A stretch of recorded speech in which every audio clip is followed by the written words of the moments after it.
Well, Harry is rarely without controversy, but the changes to the website have been described as a brutal reality check. Do we know if there's been any reaction or any response?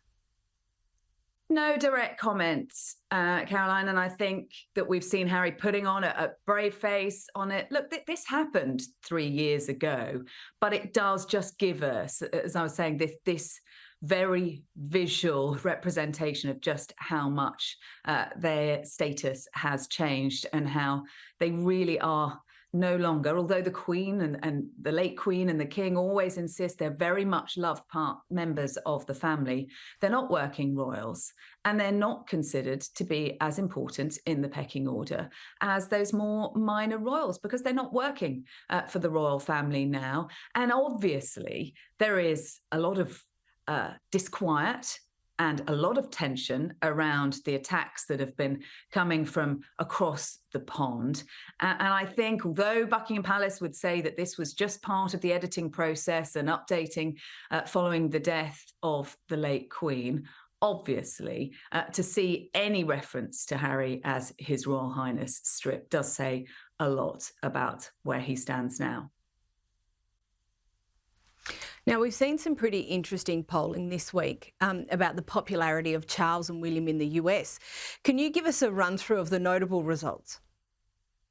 Yeah, and I think this polling might have made interesting reading for Prince Harry as well, mightn't it? Because this was a poll of just over 1,000 Americans conducted by Gallup, and they were asked for their views on 15 notable individuals who feature in the news. Top of that list, Prince William, with a favourability rating of 59%, beating the Ukrainian President Volodymyr Zelensky, Chief Justice Roberts, for example, Jill Biden, the First Lady, and in fourth place, King Charles, and both of them coming ahead of President Biden and the former President Donald Trump. Really, really interesting this, because there was a lot of concern that after the remarks made by Harry and Meghan in their Oprah Winfrey interview, after Spare, after Netflix, that actually the royal family's popularity had plummeted in the United States and had taken a big hit. When Prince William visited Boston at the end of last year, there was some anxiety about how he and the Princess of Wales would be received. And indeed, the first day of their visit coincided with a royal race row at Buckingham Palace, which was far from ideal when he wanted to be putting the focus on his Earthshot prize. But I think this will give them a real boost to see how they are viewed in the United States.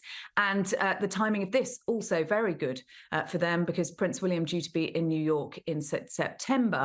So he will go knowing that he does have the backing of the American people. And do you think that this sort of poll, do you think it's a reflection of the standing or the changing cultural perception of the royal family since the passing of the Queen? But I think the Prince and Princess of Wales often top the popularity polls. And I think what you're looking at here is this is more about personality and persona rather than position, that you see the Prince of Wales ahead of his father, the King. You see him way ahead, of course, of the president. So this is taking it away from politics. They have nothing to do with the Democrats or the Republicans. And so you see both of these featuring very highly in those polls. And as I said, I think it will be very interesting for the Sussexes, who've seen their own favourability ratings in the United States really suffering since those repeated attacks on the royal family. Now, we're coming up to the anniversary of the Queen's passing, and we understand that Charles won't publicly mark the occasion. Is that correct? Yes, it is, Caroline. And I mean, it's hard to believe, isn't it, that it is almost a year now since the death of Queen Elizabeth II. And King Charles is going to be spending the day, we understand, quietly and privately at the Balmoral estate in Scotland, the place where his mother died. He, of course, was with her on that day. And in doing so, he's following on from a tradition set by his late mother, who always marked her accession day, February the 6th, the date of the death of her father, privately on the Sandringham estate. And every time I would call up Buckingham Palace and say, well, how will this anniversary be marked? We were told in no uncertain terms, this is not a celebration. This is a day when the monarch reflects on the loss of their parent. And that will certainly be the case for the king. I think it will be very poignant for him to be spending it at Balmoral and reflecting on just how much has changed for him in the course of the last year. We are expecting, though, to see some kind of public acknowledgement of the anniversary from the Prince and Princess of Wales with a statement or a recorded message. It's not entirely clear yet, reflecting on the legacy of the late Queen, but also looking ahead to the future of the royal family.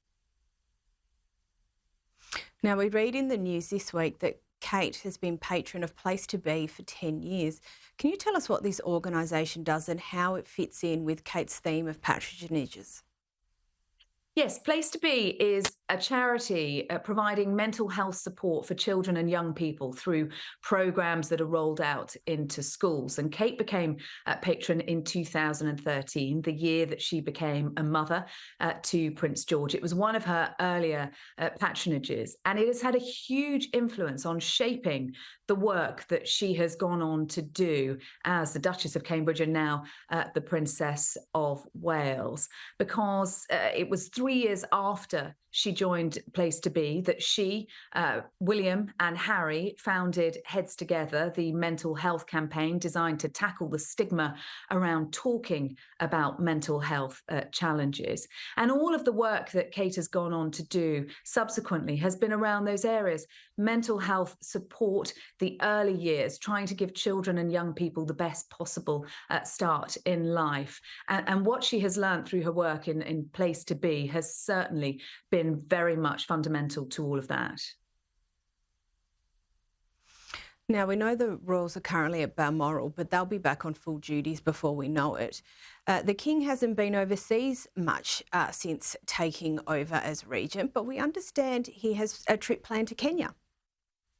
Yeah, it's been really quiet on the royal tour front for some time now, Caroline, partly because of COVID, then the death of the Queen.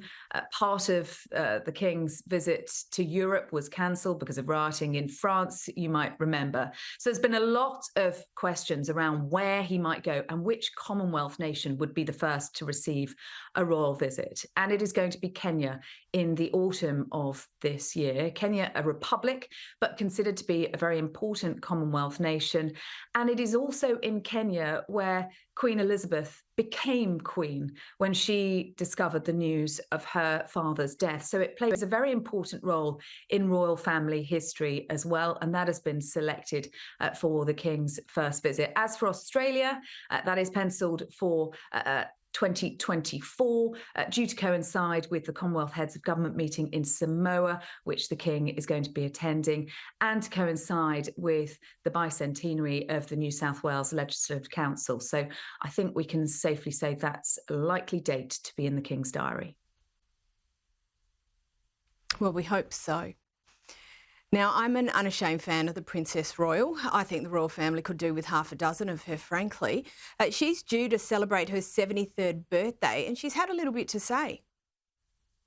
You and me both, Caroline. I think the Princess Royal, Princess Anne, is so refreshing. She is straight talking. She is no nonsense, no fuss.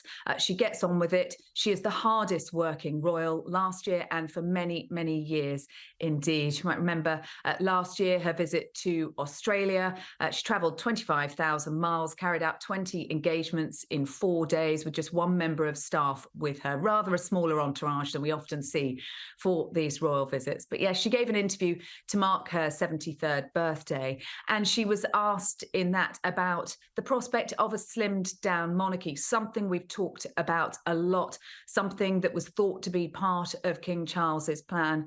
And she said that she didn't think it was a good idea because it might have seemed like a good idea in the past, but there were rather few of us now, she said, doing the job. I think they're thinking to herself, I can't possibly take on any more, and reflecting on the fact that the royal family has naturally slimmed down with the departures of Harry and Meghan, Prince Andrew having been kicked out of official duties in the royal family, and of course the death of the Queen and Prince Philip. So Princess Anne, in her customary no-nonsense style, I think, saying it how it is. Sarah Hewson, as always, thank you so much for joining us. Thank you, Caroline.